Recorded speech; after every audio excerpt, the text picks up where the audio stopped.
My new MBA boss called me a dinosaur and fired me to replace my job with an AI. 2 weeks later, a blizzard hit.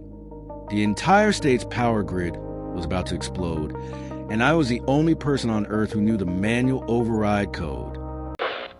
The Quiet Case Files. The hum of the turbines was something I felt in the soles of my heavy work boots. For 40 years, that low-frequency vibration told me everything I needed to know about the health of the state power grid. It was a language of steel and steam. But inside the soundproof glass-walled office on the 4th floor, you could not hear the machines. You could only hear the aggressive, rhythmic tapping of a stylus on a tablet screen. Julian did not look up when I entered. He was 29 years old, fresh out of prestigious business school, and he wore a navy suit that was too tight in the shoulders. He had been the plant manager for exactly 3 weeks, and I doubt he had ever held a wrench in his life. "Sit down, Frank," he said, without making eye contact. He finally slid the tablet across the polished mahogany desk toward me. I sat. I did not look at the glowing screen. I looked at him. "Is there a problem with Unit 4, Julian? I noticed a slight variance in the pressure valves this morning, and I was planning to—" "Forget Unit 4, he interrupted, waving his hand dismissively. He tapped a bright red column on the digital spreadsheet. "The problem is here. Your salary. It is bloated, Frank. And your methods? They are archaic." I blinked, feeling the heat rise in my neck. I had kept the lights on in this state through 3 hurricanes and a 100-year flood. Archaic. I repeated slowly, tasting the word like sour milk. "Inefficient," he corrected, leaning back in his ergonomic chair with a smug smile. "Which is why, effective immediately, we are implementing Grid AI, a fully automated system," Julian continued, his eyes gleaming with the fervor of a man who worshipped efficiency above all else. "It uses predictive algorithms to manage load distribution. It renders manual oversight obsolete." I leaned forward, placing my callous hands on the edge of his delicate desk. "Listen to me, son. Unit 4 has a mechanical quirk. The vibration sensor on the main turbine sticks if the temperature drops below 0. The computer won't read it. You have to know how to listen to it." Julian sneered. It was a look of pure pity. "That is exactly what I mean," he said. "You rely on intuition. We rely on data. The world has moved on, Frank. You are a dinosaur." He slid a thick manila envelope across the smooth surface. "This is your severance package. It is generous. We need your badge." I stood up slowly. My knees popped, a sound loud enough to fill the silence of the room. I reached into my breast pocket and pulled out my small, tattered black logbook. It contained 40 years of handwritten notes, bypass codes, and observations that no manual contained. Julian didn't even look at it. I placed my badge on top of the envelope. "Good luck, Julian," I said quietly. "I have a feeling you are going to need it." I walked out of the plant for the last time, clutching my book against my chest. I didn't know it then, but the sky outside was already turning a deep, bruising shade of gray. 2 weeks later, the silence in my living room was a different kind of quiet than the control room. It was peaceful. I sat in my worn leather armchair, a cup of hot coffee steaming on the side table, and the fireplace crackling with dry birch logs. For the first time in decades, I did not have to worry about the low capacity of the grid. I was just a man watching the snow fall. Outside, the wind was beginning to howl, rattling the window panes in their frames. The weatherman on the television was using words like historic and catastrophic. He said the temperature was expected to drop to 20 degrees below 0 by midnight. It was going to be a record-breaking blizzard, the kind that freezes your breath in your lungs before you can even exhale. I took a slow sip of coffee and turned the page of my newspaper. I knew exactly what that kind of cold did to steel and copper. Metal contracts. Lubricants thicken. Valves stick. Miles away, inside the plant, Unit 4 was beginning to shiver. That vibration sensor, the one I had specifically warned Julian about, was sending erratic spikes of data to the central processor. It was a mechanical equivalent of a cry for help, but there was no human ear there to hear it. There was only the silent, blinking eye of the new server rack. I was not there to see it happen, but I know the logic of that machine as well as I know the back of my own hand. The new grid AI system analyzed the erratic data coming from Unit 4. It saw the vibration spikes and the temperature warnings, and it compared them against its perfect theoretical models. The math did not add up. So the computer came to the only conclusion its programming allowed. The sensor was broken. It flagged the data as a false positive. Then, to conserve energy and meet Julian's aggressive targets, the system issued a command that makes my blood run cold just thinking about it. It shut down the auxiliary cooling fans. In the control room, Julian was likely standing with his arms crossed, watching the efficiency metrics climb on the big screen. He probably nodded to himself, satisfied. He would have seen the drop in power usage and thought he was a genius. He would have called it optimizing efficiency. He did not realize that he had just stripped the heat shield off a nuclear reactor. Outside, the snow was piling up against the doors, trapping the heat inside the concrete walls. The turbine was spinning at 3,000 revolutions per minute, generating friction, generating heat, and now it had no way to cool down. The beast was waking up, and the only man who knew how to tame it was sitting at home, watching the fire. The storm hit with the force of a freight train. Outside my window, the whiteout was total. You could not see the streetlights, only a swirling wall of white. Inside every home across the state, thermostats were clicking on. Furnaces roared to life to fight the bitter cold. Electric heaters were plugged in under desks and kitchen tables. The demand on the grid skyrocketed in seconds. It was a massive surge, a tidal wave of electricity usage that we call peak load. Back at the plant, Unit 4 was already feverish. Without the cooling fans, the internal temperature had climbed past the red line. The metal casing was groaning under the thermal stress. Finally, the artificial intelligence realized that the turbine was overheating. But because it had ignored the vibration sensor earlier, it did not understand why. It thought it was just a glitch. It did the only thing it knew how to do. It tried to perform a soft reset.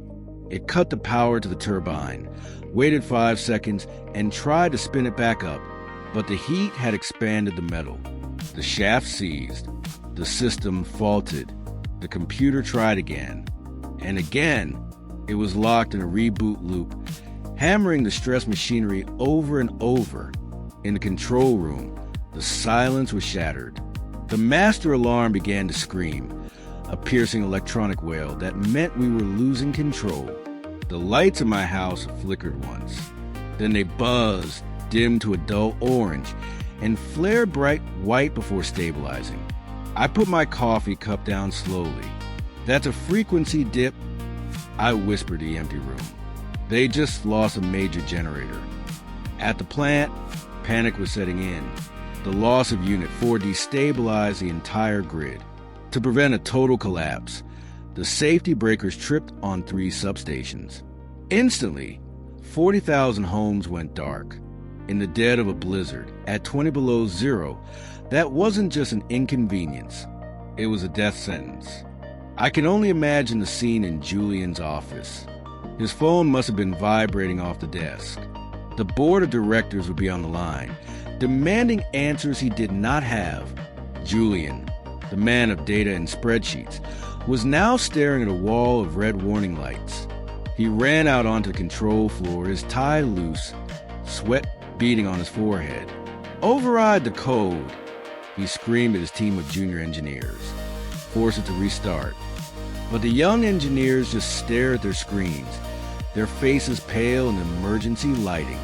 "We can't, sir," one of them stammered. "The system is hard-locked. The AI has quarantine controls to prevent damage. We are locked out."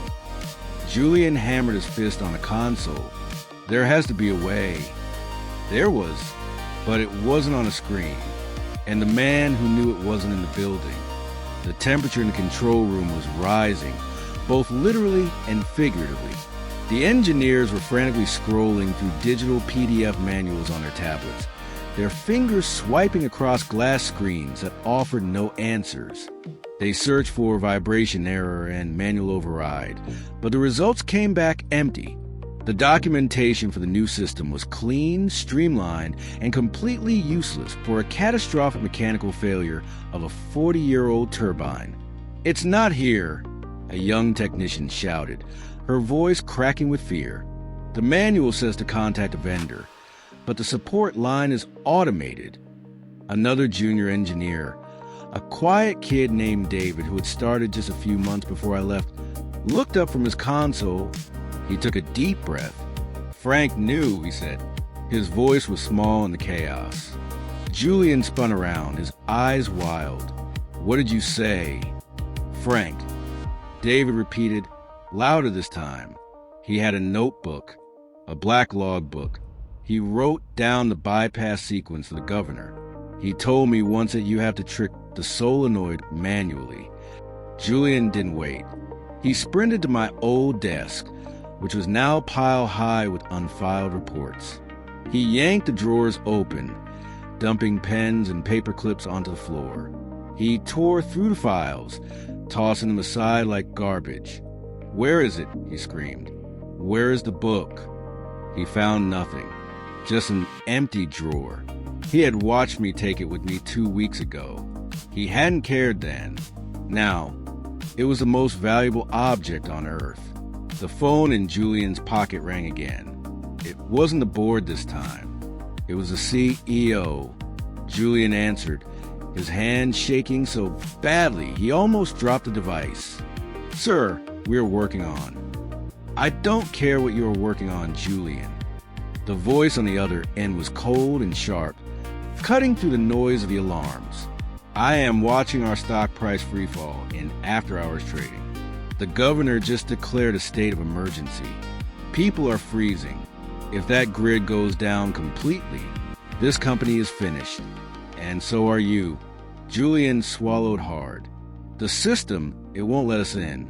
We need the manual code." "Then get it," the CEO roared. I don't have it," Julian admitted, his voice a whisper. "Frank has it." There was a silence on the line that felt heavier than the storm outside. "Frank?" the CEO asked. "The man you fired?" "Yes." "Get him back," the CEO ordered. "I don't care what it takes. I don't care what it costs. You get him back in that room, or you'll be facing criminal negligence charges by morning. Do you understand me?" "Yes, sir," Julian said. He hung up and stared at the phone. He had to make the call he swore he would never make. He had to beg the dinosaur for help. My phone buzzed on the side table. I glanced at the screen. It was a number I recognized, but had not saved. "Julian." I let it ring. I picked up my coffee and took a slow sip. The fire was warm. The house was quiet. The phone stopped ringing. 5 seconds later, it started again. I watched it vibrate against the wood. I thought about the 40,000 homes without power. I thought about the elderly folks in those houses, wrapping themselves in blankets. I picked up the phone. "Hello?" "Frank." Julian's voice was high-pitched, breathless. "Frank, you need to come in immediately." I didn't say anything. I just listened to background noise, the alarms, the shouting. It sounded like hell. "Did you hear me?" he demanded, trying to find his old arrogance. "This is an emergency. I am ordering you to report to the station." "You fired me, Julian." I said calmly, "I don't work for you. You have no authority to order me to do anything." I hung up. I placed the phone back on the table. My heart was pounding a little. I admit It felt good. For the first time in my life, I held all the cards. But I also knew I couldn't leave those people in the dark forever. I just needed Julian to understand exactly who he was dealing with. The phone rang a third time. I let it ring 4 times before I answered. "Frank, please," Julian said. He was crying. I could hear the tears in his voice. "The grid is failing. We can't restart Unit 4. Please." "I know the grid is failing, Julian," I said. "I can see the voltage drops from my living room." "The CEO is on the line," Julian stammered. He says to bring you back." "Here are my terms," I said, my voice steady as a rock. "First, I want a retainer fee of $10,000 wired to my bank account within the next 5 minutes. Not a check, a wire transfer." "10,000? Julian gasped. "I can't authorize." "Do it." The CEO's voice screamed from the background on Julian's end. Okay, Julian yelled. "What else?" "Second," I continued, "I want a formal letter of apology. It must state that my termination was a mistake, that my methods are essential, and that I am being reinstated with full seniority. And Julian, I want you to sign it, personally." There was a pause. I knew what that cost him. It cost him his pride. It cost him his ego. It was the price of admission. "Fine," he whispered. "Just get here, please." "I'll be there in 20 minutes, I said. "Have the gate open." I hung up the phone and stood up. I walked to the hall closet and pulled out my heavy parka.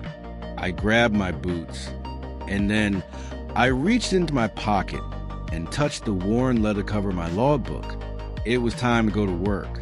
The drive to the plant was treacherous. My truck plowed through drifts that were knee-deep, the headlights cutting through the swirling snow. When I arrived, the security gate was wide open. The guard waved me through, without even asking for ID. He looked relieved to see me. I walked into the control room, and the noise hit me like a physical blow. The alarms were deafening. The air smelled of ozone and panic sweat. Engineers were running back and forth, shouting readings that didn't matter anymore. Julian was standing by the main console, looking like a ghost. He was pale, his tie was undone, and he was holding a piece of paper. When he saw me, he rushed forward and shoved it into my hand. "The wire is sent," he said, his voice trembling. "Here's the letter." I glanced at it. It was handwritten, scrawled in hasty, jagged letters, but it was signed. I folded it and put it in my pocket. "Where's the book?" he asked, looking at my hands. "I don't need the book, Julian," I said, tapping my temple. "I wrote the book." I walked past him, straight to the manual console of Unit 4. I ignored the flashing red screens. I ignored the screaming AI warnings. I knelt down and opened the lower maintenance panel. Inside was a row of dusty fuses and relays that the digital system couldn't even see. I reached in and found the governor control fuse. I pulled it out. The alarms changed pitch. "What are you doing?" An engineer shouted. "You'll kill it." "Quiet," I said. I counted. 1, 2, 3. I plugged the fuse back in. Then I stood up and delivered a sharp, calculated kick to the lower left corner of the panel. Clang. For a second, nothing happened. The room held its breath. Then a deep, resonant thrum began to vibrate through the floor. It started low, a growl in the belly of the beast, and rose steadily in pitch. The lights on the console flickered. The red warning bars on the big screen froze, then slowly, one by one, turned green. The turbine was spinning. The cooling fans kicked in. The grid frequency stabilized. A cheer went up from the engineers. Someone started clapping. Julian just stared at the screen, his mouth open. He looked at me, then at the panel, then back at me. You kicked it," he whispered. That was the fix? You kicked it? Percussive maintenance. I said, wiping my hands on a rag. The solenoid gets stuck. The kick jars it loose. The fuse reset clears a logic lock. It's all in the wrist, or the foot in this case. I turned to him. The AI is a fine tool, Julian, but it doesn't know the machine. It only knows the numbers. You can't run this place without knowing the machine. I pulled the signed invoice from my pocket and handed it to him. I'll be in my office on Monday. I expect my old chair to be there. I didn't wait for an answer. I walked out of the control room, back into the snow. The storm was still raging, but the lights in the parking lot were burning steady and bright. I got into my truck and drove home to finish my book. The fire would still be warm. If you enjoy radio-style stories like this, please consider staying with us. This is QCF.